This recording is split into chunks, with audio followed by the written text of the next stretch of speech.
ማታ በዕዳ ጭንቀት እንቅልፍ አጥተህ ገቢ በሙሉ ለብድር መክፈያ ብቻ ያልቃል?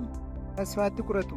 ከዚህ ከባድ ማቅ ወጥተህ ሀብት የሚገነቡበት የተረጋገጠ መንገድ አለ። በዚህ ቪዲዮ ከዕዳ ነፃ ወጥተህ ወደ ፋይናንስ ነፃነት የሚያሸጋግሩበትን ምስጢር እናጋልጣለን። የወደፊት ሕይወትን ከባርነት ለማውጣትና የራስዎን ሀብት ለመገንባት ዝግጁ ይሁኑ። እስከ መጨረሻ አብራችሁን በመቆየት ዛሬውኑ የሕይወት ለውጥ እቅዳችሁን ማውጣት ጀምሩ። እንኳን ወደ ስኬት መንገድ ቻናል በሰላም መጣችሁ።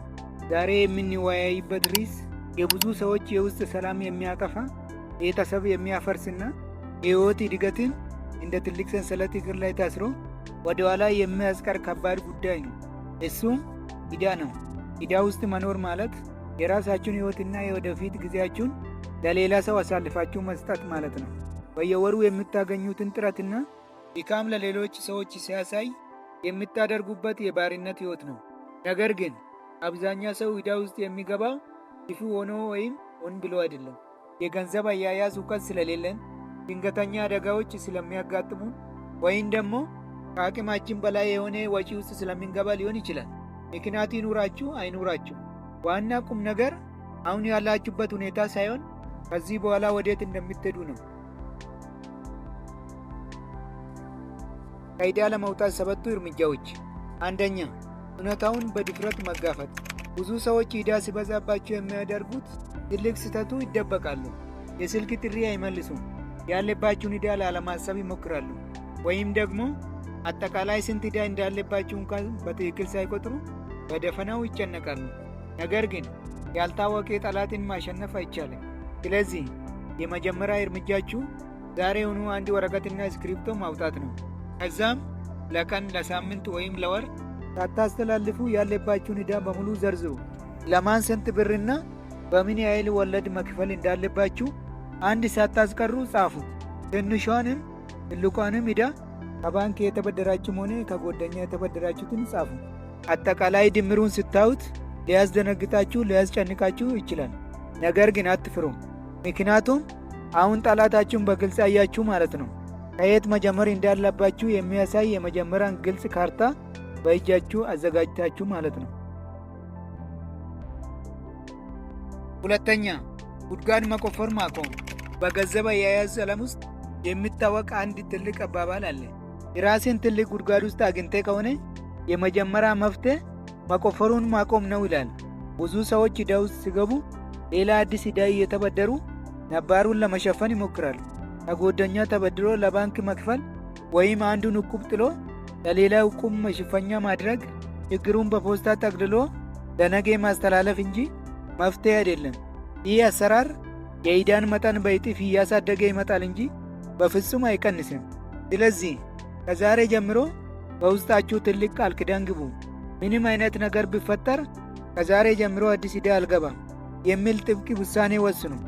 የክሬዲት ካርድ አጠቃቀማችሁን አቁሙ። አዲስ ብድር አትጠይቁ።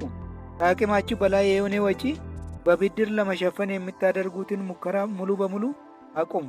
ደሙ የሚፈስበትን ቁስል ሳታስሩ መድኃኒት መውሰድ እንደማይቻል ሁሉ አዲስ ዕዳ መፍጠር ሳታቆሙ የቀደመውን ዕዳ መክፈል አትችሉም። ሶስተኛ፣ ሳይንሳዊና ውጤታማ የሆነ የዕዳ አከፋፈልን ስልት መምረጥ። በዓለም ላይ ብዙ ሰዎች ከዕዳ ነፃ ያወጣ እጅግ ድንቅ የሆነ የበረዶ ኳስ የሚባል የአከፋፈል ስልት አለ። ይህ ስልት የሚሰራው በሰዎች ስነ ልቦና ላይ ተመስርቶ ነው።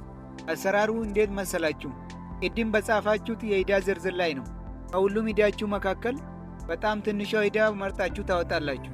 ትልቆቹን ዕዳዎች ዝቅተኛውን የመክፈያ መጠን ብቻ እየከፈላችሁ ሙሉ ትኩረታችሁን፣ አቅማችሁንና ትርፍ ገንዘባችሁን ግን ያችን ትንሿ ዕዳ በፍጥነት ጨርሶ በማጥፋት ላይ ታደርጋላችሁ።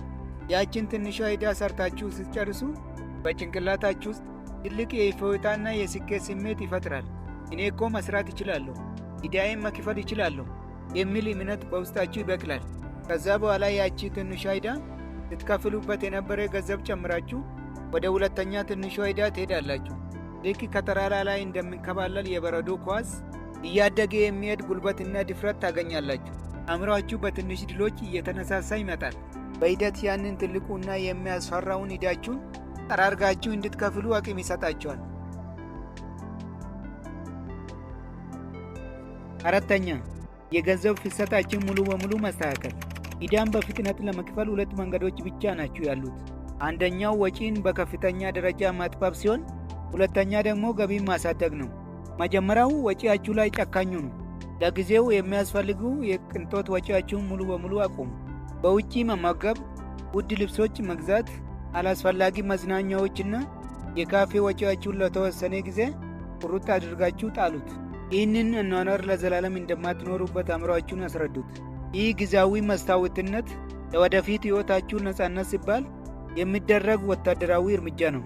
በሌላ በኩል ደግሞ ወጪን መቀነስ ብቻውን በቂ ላይሆን ስለሚችል ተጨማሪ ገቢ የምታገኙበት መንገድ ፈልጉ። ከዋና ስራችሁ ውጪ በትርፍ ሰዓታችሁ የሚሰሩ ትንሽ ስራዎች ጀምሩ። ፍሪላንስ ስሩ፣ ወይም ደግሞ በቤት ውስጥ ያላችሁን የማታስፈልጉ ዕቃዎች ሸጣችሁ ወደ ገንዘብ ቀይሩት። ከዚህ ተጨማሪ ስራ የሚገኘው ማንኛውም ሳንቲም ቀጥታ ወደ ዕዳ መክፈያ ኩሬ ውስጥ ብቻ መፍሰስ አለበት። አምስተኛ ከሰጣችሁ ሰዎችና ከባንኮች ጋር በግልጽነት መነጋገር። ብዙ ሰዎች ዕዳችሁን መክፈል ሲሳናችሁ ይደበቃሉ፣ ስልክ አያነሱም። ይህ አበዳሪዎችን ያበሳጫል፣ ሕጋዊ እርምጃ እንዲወስዱም ያፈጥናቸዋል። ከዚህ ይልቅ በሙሉ ድፍረትና ታማኝነት ወደ አበዳሪዎቻችሁ ሂዱና ተነጋገሩ። እኔ የእናንተን ገንዘብ ለመክፈል ሙሉ ፍላጎት አለኝ፣ ነገር ግን አሁን ያለበት ሁኔታ ይህ ስለሆነ እባካችሁ የወለድ መጠኑን ቀስሩልኝ ወይም የመክፈያ ጊዜውን አራዝሙልኝ ብላችሁ በግልጽ ጠይቁ። አብዛኞቹ አበዳሪዎችና ባንኮች ገንዘባችሁ ሙሉ በሙሉ ከሚጠፋባችሁ ተነጋግሮ ቀስ እያሉ በረጅም ጊዜ መቀበል ይመርጣሉ። ታማኝነታችሁንና ለመክፈል የምታደርጉትን ጥረት ሲያዩ አዳዲስ የተሻሉ ውሎችን ሊሰጣችሁ ይችላሉ። ይህ ደግሞ በየወሩ የሚኖራችሁን የጭንቀት ጫና በከፍተኛ ሁኔታ ይቀንሳል። ለመንፈስና ለእቅዳችሁ ስኬትን ትልቅ እፎይታን ይሰጣል። ስድስተኛ አነስተኛ የአደጋ ጊዜ መከላከያ ፈንድ ማዘጋጀት። ብዙ ሰዎች ዕዳቸውን እየከፈሉ ባሉበት ወቅት ድንገት የህመም ችግር፣ የቤት ዕቃ ማበላሸት ወይም የጉዞ ወጪ ሲመጣባችሁ የሚይዙት ስለሚያጡ እንደገና ወደ አዲስ ዕዳ ይገባሉ። ይህ ደግሞ የሄዱበትን እርምጃ ሁሉ ወደ ኋላ ይመልሳል። ስለዚህ ዕዳችሁን መክፈል እንደጀመራችሁ በመጀመሪያ ዙር ጥቂት አነስተኛ ገንዘብ ለድንገተኛ አደጋ የሚሆን አስቀምጡ።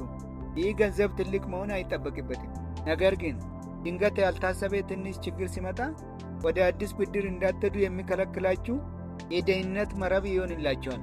ይህ ፈንድ ካላችሁ አእምሮአችሁ ሳይረበሽና መንገዳችሁ ሳይስተጓጎል በሙሉ ትኩረት የዕዳ መክፈል ሂደታችሁን መቀጠል ትችላላችሁ።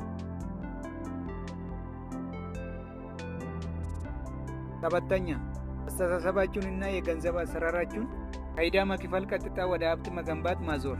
እዚህ ጋር ነው ትልቁ ምስጢር ያለው።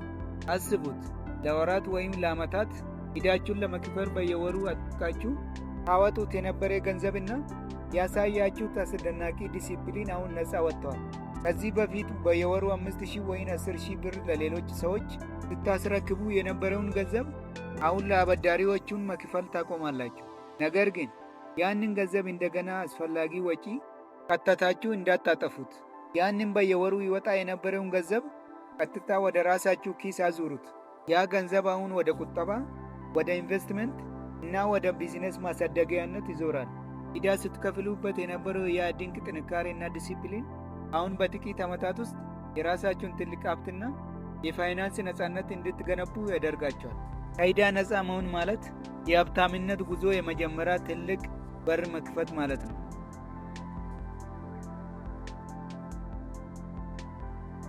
ወዳጆቼ፣ ከዕዳ ወደ ሀብት የሚያደርገው ጉዞ በአንድ ጀንበር የሚፈጸም ታምር አይደለም። ይልቁንም በትክክለኛ እውቀት፣ በቁርጠኝነትና በትዕግስት የሚገነባ ድንቅ የሕይወት ለውጥ ነው።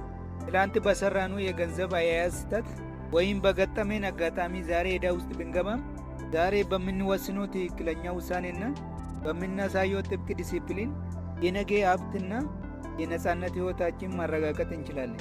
ተስፋ አትቁረጡ፣ ራሳችሁን አታሳንሱ። የትኛውም አይነት ትልቅ ዕዳ ቢሆንም በትናንሽ ዕለታዊ እርምጃዎች ይሸነፋል። ስለዚህ አሁን ይህንን ቪዲዮ አይታችሁ ሲጨርሱ አትቀመጡ። ወዲያውኑ ወደ ተግባር ግቡ። ወረቀትና እስክሪፕቶ አውጡና ያለባችሁን ዕዳ በሙሉ መዘርዘር ጀምሩ።